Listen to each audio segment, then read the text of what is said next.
সরকারি শহীদ সোহরাওয়ার্দী কলেজ কর্তৃক আয়োজিত অনলাইন ক্লাসে একাদশ শ্রেণীর ছাত্রছাত্রীদের আমন্ত্রণ জানাচ্ছি। আমি ম্যাথমেটিক্সের chairman madam professor Rashida Akhtar. ইতিপূর্বে আমি তোমাদের 3টি ক্লাস নিয়েছিলাম এবং আমি বলেছিলাম যে আমি মাঝে মাঝে তোমাদের ক্লাস নিব। সেই ধারাবাহিকতায় আমি আজকে একটি ক্লাস নিতে চাই। আজকে তোমাদের আমি যে ক্লাসটি নিব সেটি স্ট্রেট লাইনের উপরই সরল রেখা, অর্থাৎ আমি ইতিপূর্বে স্ট্রেট লাইনের উপর যে 3টি ক্লাস নিয়েছিলাম সেই ধারাবাহিকতায় কিন্তু আজকের লেকচারটি তোমাদের সাথে আমার তৈরি করা আছে। সেটি হচ্ছে স্ট্রেট লাইনের যে নির্দিষ্ট অনুপাতে বিভক্তিকরণ করা হয়, অর্থাৎ একটা রেখাকে অন্তর্বিভক্ত করা হয়, বহির্বিভক্ত করা হয়, এটির উপর আমি তোমাদের ইতিপূর্বে কিন্তু জানিয়েছিলাম এবং ক্লাস নিয়েছিলাম। এখন দেখো যে প্রথম যে প্রশ্নটা আসছে সেটা কেমন। দুটো বিন্দু দেয়া আছে, যেমন 7 7 ও -5 -10 বিন্দুদ্বয়ের সংযোগ রেখাংশকে x অক্ষরেখা যে অনুপাতে বিভক্ত করে তা নির্ণয় করো এবং বিভাজন বিন্দুর ভুজ নির্ণয় করো। এখানে প্রশ্নে খেয়াল করো, এখানে দুটো বিন্দু দেয়া আছে, বলা হচ্ছে দুটো বিন্দু যোগ করলে যে রেখা হয় সেই রেখাংশকে x অক্ষরেখা যে অনুপাতে বিভক্ত করে, অর্থাৎ x অক্ষ যে অনুপাতে বিভক্ত করে তা নির্ণয় করতে হবে এবং সেই বিন্দুর ভুজও নির্ণয় করতে হবে।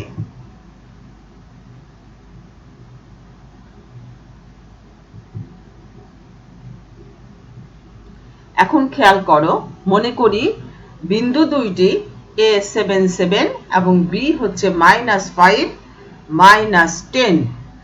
বিন্দুদ্বয়ের সংযোগ রেখাংশ x অক্ষ দ্বারা c আলফা 0 বিন্দুতে m1:m2 অনুপাতে অন্তর্বিভক্ত করে। এখানে উল্লেখ্য যে তোমাদের যদি স্পষ্ট করে কোনো উল্লেখ না থাকে তাহলে অবশ্যই বিভক্তিকরণটা অন্তর্বিভক্ত হবে, সেটাই আমাদের ধরে নিতে হয়। তাহলে আমরা এখানে দেখো ধরে নিয়েছি যে a 7 7 এবং b -5 -10 দুটো বিন্দুদ্বয়ের সংযোগ রেখাংশকে x অক্ষরেখা দ্বারা, অর্থাৎ x অক্ষরেখা c আলফা 0 বিন্দুতে m1:m2 অনুপাতে অন্তর্বিভক্ত করে।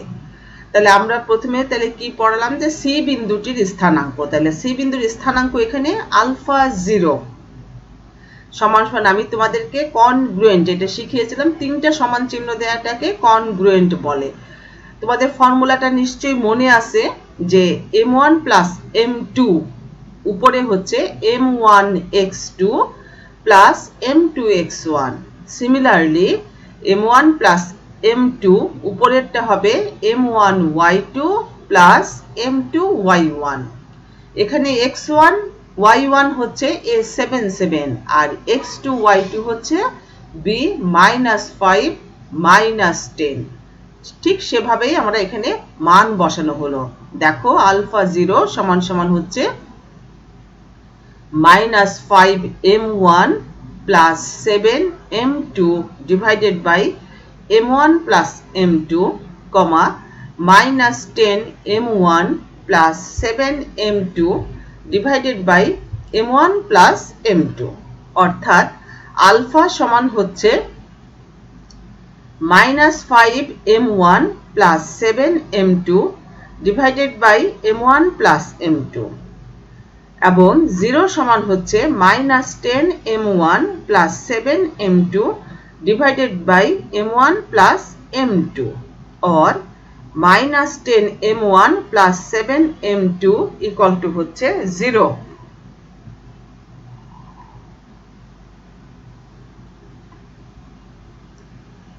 এখন দেখো और -10m1 ইকুয়াল টু হচ্ছে 7m2 और m1/m2 সমান হচ্ছে 7/10।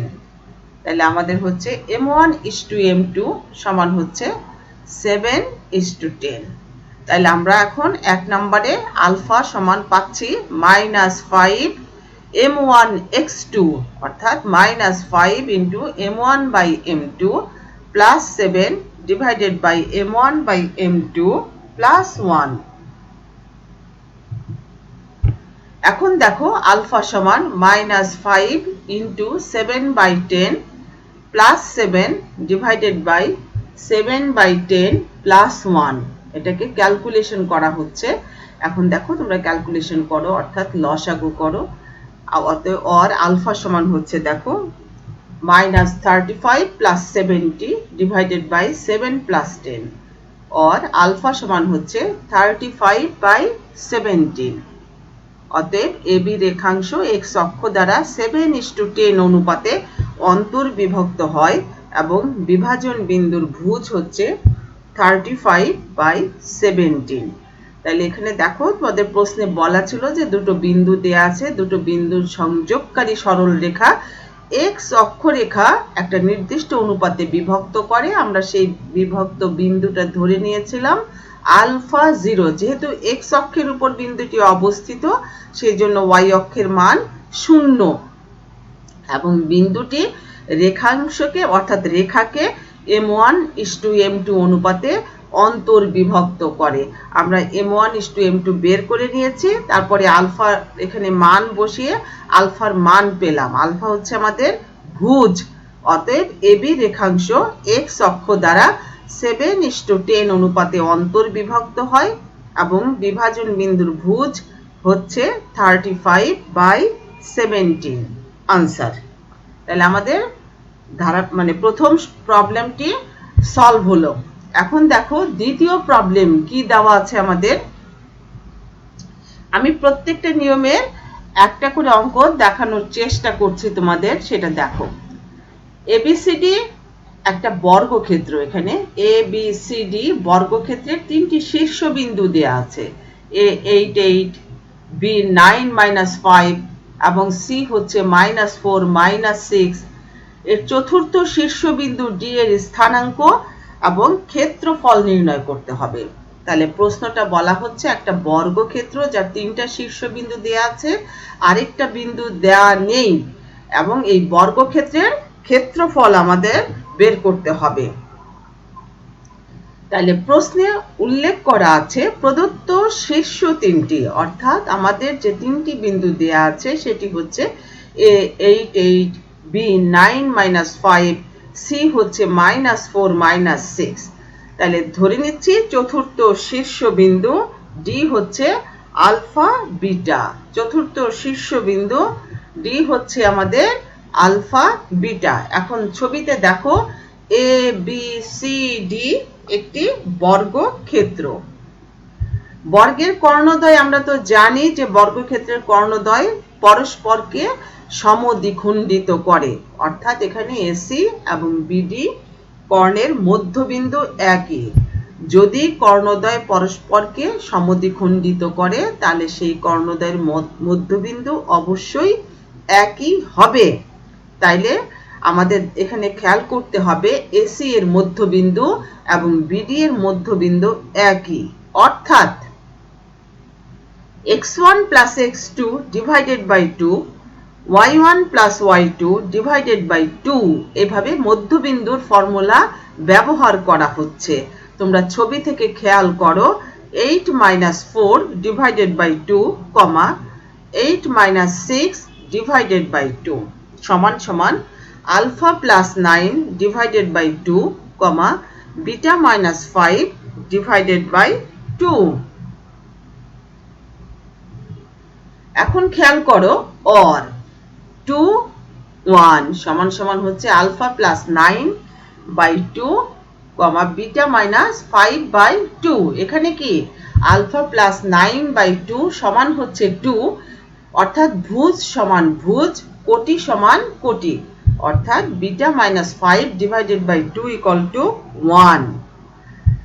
তাহলে এখানে দেখো আমরা সেভাবেই লিখেছি, অর্থাৎ অতএব 2 সমান হচ্ছে আলফা প্লাস 9 by 2। ক্যালকুলেশন করছি, আলফা প্লাস 9 equal to 4, অতএব আলফা equal to হচ্ছে -5। সিমিলারলি আমরা পাচ্ছি দেখো 1 সমান বিটা -5 by 2, বা বিটা মাইনাস 5 ইকুয়াল টু 2, অতএব বিটা ইকুয়াল টু হচ্ছে 7। তাহলে আমরা এখানে আলফার মান পেলাম, বিটার মান পেলাম। তাহলে চতুর্থ শীর্ষবিন্দুর স্থানাঙ্ক পেলাম, যা হচ্ছে -5 এবং 7। এখন আমাদের ক্ষেত্রফল বের করতে হবে। সেজন্য আমরা দেখো প্রথমে বাহু বের করছি। AB সমান কি √(x1 - x2) whole square plus y1 - y2 whole square. সেই ফর্মুলা ব্যবহার করে আমরা AB সমান সমান পাচ্ছি, দেখো √8 - 9 whole square plus 8 plus 5 whole square. তাহলে সমান সমান আমাদের দাঁড়ালো কি √170।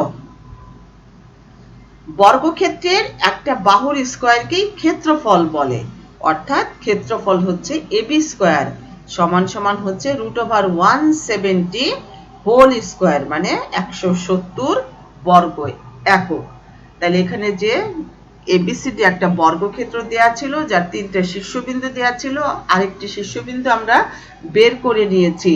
যেহেতু ABCD একটি বর্গক্ষেত্র, সুতরাং কর্ণের মধ্যবিন্দু, কর্ণদ্বয়ের মধ্যবিন্দু একই। সেই ফর্মুলা ব্যবহার করে আমরা আলফা বিটা এর মান নির্ণয় করেছি, অর্থাৎ চতুর্থ শীর্ষবিন্দু বের করেছি। তারপর বলেছে যে তোমাদের বর্গের একটা বাহু বের করতে, অর্থাৎ বর্গ AB এর দৈর্ঘ্য নির্ণয় করেছি। AB এর দৈর্ঘ্য নির্ণয় করতে যে সূত্রের সাহায্য নিয়েছি সেটি হচ্ছে √(x1 - x2) whole square plus y1 - y2 whole square. এই ফর্মুলা ব্যবহার করে আমরা পেয়েছি AB সমান √170।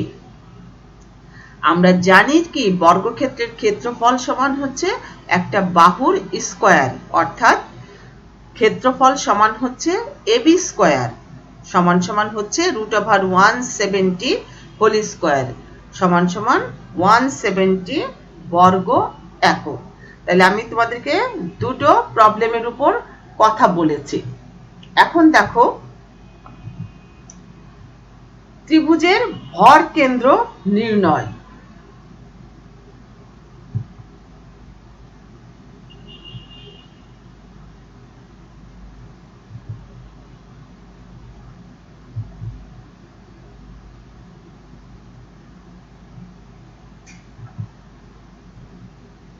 আচ্ছা, এখন যে আমি তোমাদের ফর্মুলাটা শিখাবো সেটা হচ্ছে ত্রিভুজের ভর কেন্দ্র কি করে নির্ণয় করতে হয়। দেখো এখানে এবিসি একটা ত্রিভুজ দেয়া আছে। মনে করি এবিসি ত্রিভুজের শীর্ষবিন্দুগুলো হচ্ছে এ x1 y1, B x2 y2, C x3 y3। এখানে তিনটি মধ্যমা আছে, খেয়াল করো, এডি, বিই এবং সিএফ। ডি, ই এবং এফ হচ্ছে বিসি, সিএ এবং এবি এর মধ্যবিন্দু। যে বিন্দুটি এবিসি ত্রিভুজের ভরকেন্দ্র বলা হয় কখন, যা প্রত্যেকটি মধ্যমাকে 2:1 অনুপাতে অন্তর্বিভক্ত করে। এখানে দেখো বিসি এর মধ্যবিন্দু হচ্ছে ডি। তাহলে বিসি এর মধ্যবিন্দু যদি ডি হয় তাহলে ডি এর স্থানাঙ্ক আমরা পাচ্ছি x2 plus x3 divided by 2, y2 plus y3 divided by 2। অনুরূপভাবে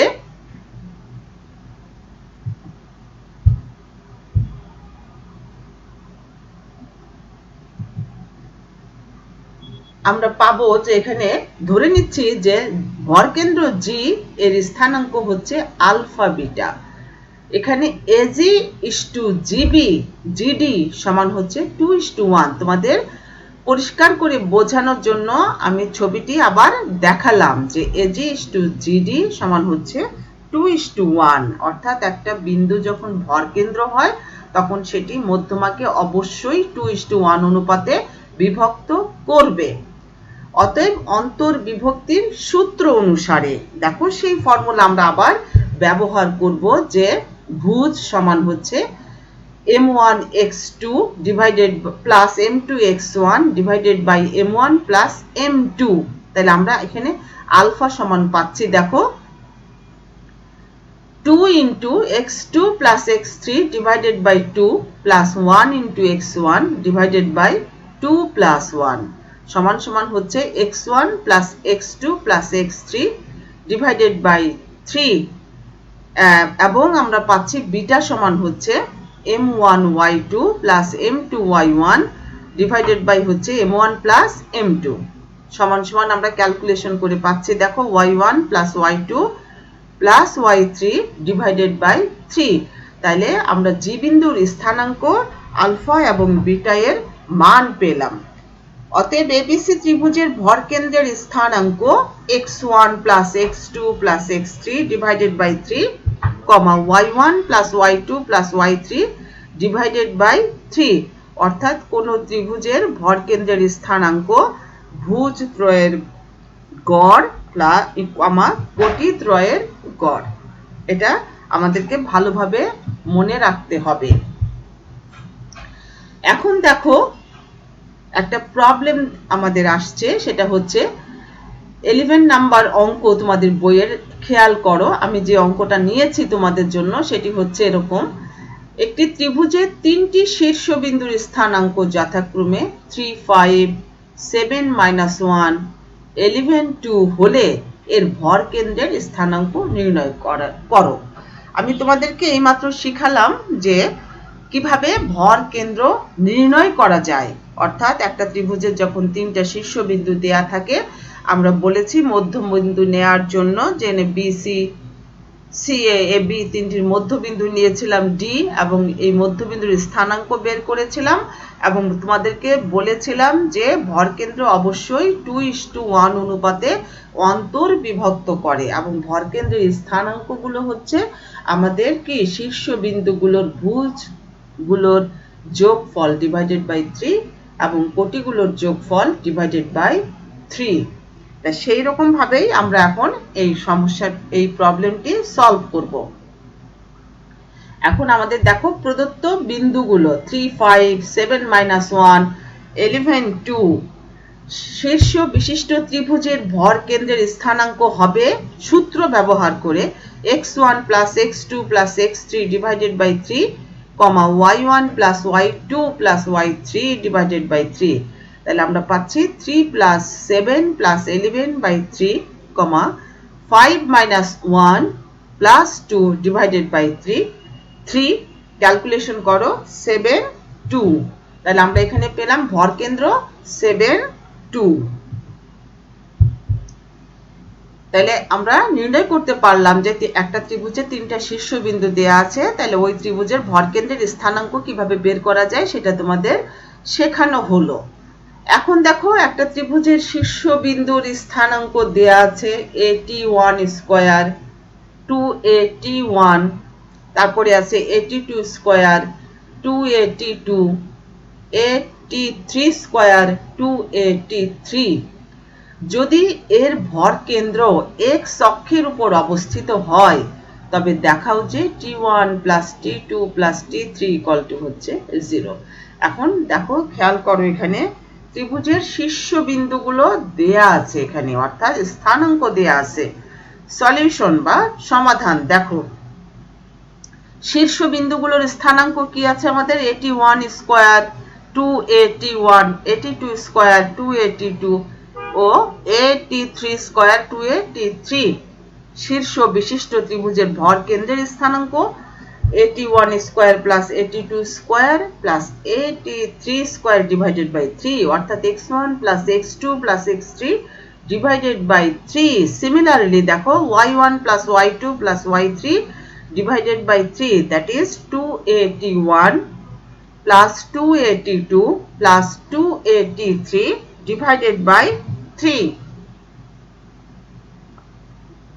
এখন খেয়াল করো যেহেতু ত্রিভুজটির ভরকেন্দ্র x অক্ষের উপর অবস্থিত সেহেতু আর কোটি অবশ্যই শূন্য হবে x অক্ষের উপর অবস্থিত হলে তো কোটির মান অবশ্যই 0 হবে অর্থাৎ twice 81 plus twice 82 plus twice 83 divided by 3 equal to 0 এখানে 2a by 3 যদি আমরা কমন নেই তাহলে পাবো 2a/3 into t1 plus t2 plus t3 equal to 0 অতএব t1 plus t2 plus t3 equal to 0 যেহেতু 2a not equal to 0 তাহলে আমাদের এটি প্রমাণ করে দেখানো হলো আমি যে অল্প কয়েকটি অঙ্ক তোমাদেরকে দেখালাম কারণ অনেক দিন পরে তোমাদের সাথে আমার এই ক্লাসটি হলো যাতে তোমরা ক্লাসটি এনজয় করতে পারো তোমরা সুন্দরভাবে বুঝতে পারো সেই জন্য আজকে আমি তোমাদের অনেক বেশি পড়াবো না তোমরা যতটুকু পড়ালাম সেই ক্লাসটি তোমরা কিন্তু